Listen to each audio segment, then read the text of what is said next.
이홍주가 강우영 너의 첫사랑이었다는 거야? 나 각색 회의는 홍주랑 한다. 그걸 거부할 수 있을 리 없어. 어디서 만나서 온 거야? 회사 앞에서. 넌 어떻게 10년 전이나 지금이나 그대로냐? 너 홍주 좋아해? 홍주가 교통사고 났대. 이홍주, 정신 들어? Kali ini Minit akan membahas drama Korea terbaru berjudul Serendipitous Embrace. Tanpa berlama lagi, episode 3, mari kita review. Bang Joon-ho masih senyum kepedean melihat Huyong dan Hongju pergi sambil berpegangan tangan. Dan Huyong pun nyengir kuda karena bisa berpegangan tangan dengan Hongju. Saat akan pamitan, Hongju baru menyadari jika sedari tadi tangan mereka masih berpegangan.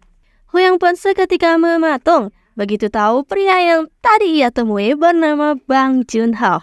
Huyong langsung tersenyum sinis dan paman pun menjadi heboh begitu tahu jika cinta pertama keponakannya itu adalah Lee Hongju, bukanlah Kim Hae-ji. Paman pun memberi peringatan jika Huyong bukan tipenya Hongju. Dan beginilah cerita saat SMA yang menyangkut dengan Bang Joon-ho. Sebagai pelajar berprestasi, Huyong meraih medali Olimpiade Matematika. Maka dari itu ia pun bersiap pergi ke Seoul untuk diwawancarai. Tapi ia melihat Hongju yang bolos sekolah. Bukannya pergi ke Seoul, diam-diam Huyong malah mengikuti Hongju. Tapi ujungnya ya ketahuan juga. Sebetulnya Huyong masih punya cukup waktu untuk kembali ke Seoul. Tapi hatinya berkata lain. Ia malah mengikuti Hongju dan kini sudah secara terang-terangan. Hongju kesal sekali. Mereka berlanjut menyusuri jalanan pedesaan itu dan ternyata tujuan Hongju adalah tempat latihan wajib militernya Bang Joon-ho. Hongju bahkan merapihkan rambutnya untuk menyatakan perasaan. Tapi Hongju harus menelan kekecewaan karena katanya Bang Joon-ho tak ada di tempat itu lagi.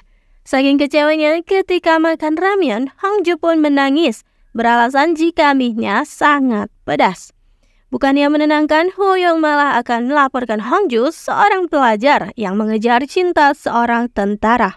Hongju pun tambah menangis, katanya ia tak mau pergi. Perasaannya meletup-letup karena ia harus menyatakan cintanya sekarang juga. Dan karena tak tega, mereka pun kembali ke pos militer.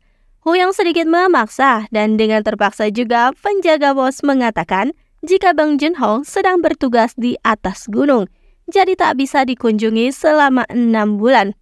Hongju seketika lemas dan menangis lagi. Keduanya lalu berjalan gontai ditemani kunang-kunang, tapi mereka ketinggalan bus terakhir karena Hongju tersandung dan flashback pun selesai. Kabar Bang Joon-ho sebagai mantan kekasih Hongju sudah diketahui oleh seluruh karyawan.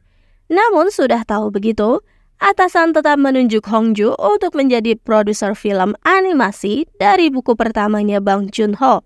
Tak ada kata lain dan meminta Hongju untuk profesional. Dan entah apa maksud kepulangannya dan kini mengganggu Hongju lagi. Tapi yang jelas Bang Joon-ho begitu sangat yakin Hongju tak akan menolak bekerja sama dengan dirinya. Para karyawan sedang menggosipkan Huyong dikira sedang memeriksa dokumen, ternyata ia malah mencoret-coret dokumen karena pikirannya melayang pada Bang Joon-ho juga Hongju. Dan dilema membosankan kembali lagi antara sukses dan cinta. Ternyata paman baru dikabari jika Huyong mendapat promosi di kantor pusat Amerika. Malam harinya karena jalur pulangnya sama, Huyong dan Hongju pun berpapasan. Akhirnya mereka pun makan bersama berdua. Tapi ternyata jadi bertiga karena Hae-ji datang. Namun Hongju dengan wajah lesu malah datang ke kedai Sangpil meminta dibuatkan makanan. Dan curhat jika ia diberi tugas oleh bos sebagai produser yang bekerja sama dengan Bang Joon-ho. Mendengar nama itu Sangpil langsung marah dan menggertak akan menelpon Hae-ji untuk memberitahukannya. Tapi, kenapa tiba-tiba Hongju malah datang ke kedai Sangpil? Bukannya tadi dia sedang bersama dengan Hae-ji dan Huyong? Ternyata tadi, Hongju dan Huyong malah beradu mulut. Dan Hae-ji sudah seperti nyamuk di sana. Huyong tiba-tiba menjadi serius, mengatakan jika Hongju tak berubah dan bodoh. Mendengar hal itu, Hang Ju pun langsung marah dan balik mengatai Huyong sebagai brengsek. Dan begitulah Hang Ju pergi dengan berpura-pura akan ke toilet dulu. Namun meskipun kesal, tapi ia sengaja melakukannya agar Hae-ji bisa berduaan dengan Huyong. Tapi ternyata Hae-ji itu lebih peka.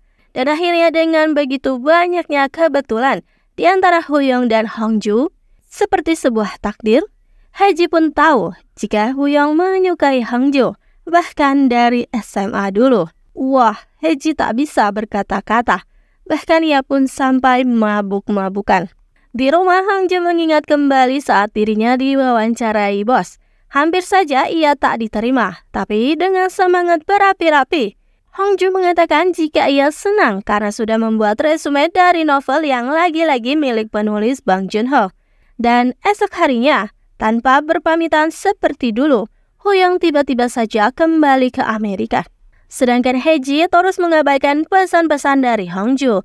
Dan terlihat dari gerak-geriknya Pak Son, guru olahraga, sepertinya pria itu menyukai Hae-ji. Hae-ji bertanya pendapat, jika cinta pertamamu menyukai sahabatmu dan saling terlibat seperti sebuah takdir.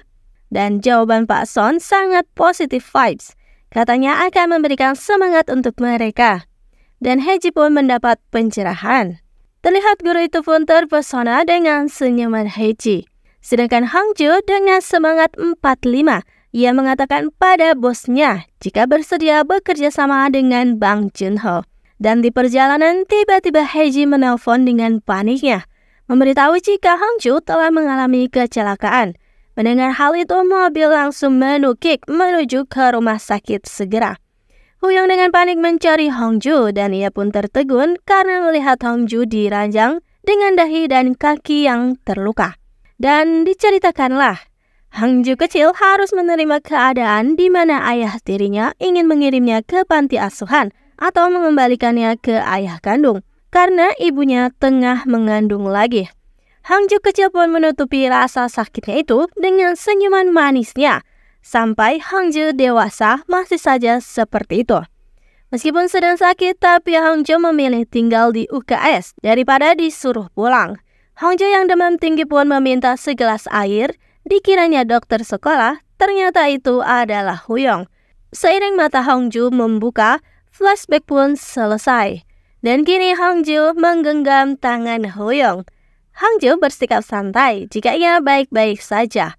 Tapi Huyong begitu serius, bahkan marah-marah dan tiba-tiba menarik tangan Hang Ju ke dadanya.